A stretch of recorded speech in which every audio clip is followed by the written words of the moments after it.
If you are experiencing low memory issues on Roblox Mobile, then simply follow this step by step guide to clear memory and improve performances. So let's get started. Firstly, open the Settings app on your Android or iPhone, then tap on the General, then simply tap on the iPhone storage option available there.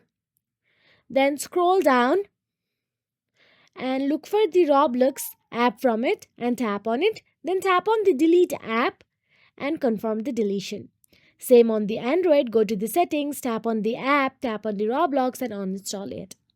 Now simply go to the App Store or Google Play Store and type down the Roblox and download the Roblox again.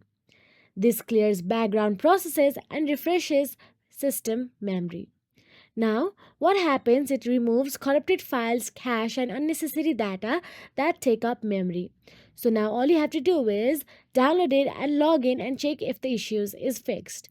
So if you found this video helpful, please like, share, and subscribe. And thank you so much for watching.